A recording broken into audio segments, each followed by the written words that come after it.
গরুর কলিজা নাকি মুরগির কলিজা, গর্ভাবস্থায় কোনটি বেশি কার্যকর? জানুন বিস্তারিত। হিমোগ্লোবিন বাড়াতে দরকার আয়রন, আর কলিজা হলো তার ভালো উৎস। গরুর কলিজা আয়রন অনেক বেশি, দ্রুত হিমোগ্লোবিন বাড়াতে সাহায্য করে, কিন্তু ভিটামিন এ খুব বেশি, বেশি খেলে ক্ষতি হতে পারে।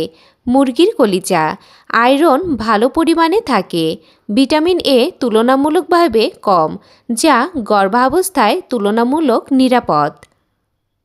আয়রনের জন্য গরুর কলিজা বেশি শক্তিশালী, নিরাপত্তার জন্য মুরগির কলিজা বেশি ভালো অপশন। যে কোনো কলিজা সপ্তাহে একবার অল্প পরিমাণে খান, ভালোভাবে রান্না করে খান, সাথে লেবু অথবা ভিটামিন সি রাখুন।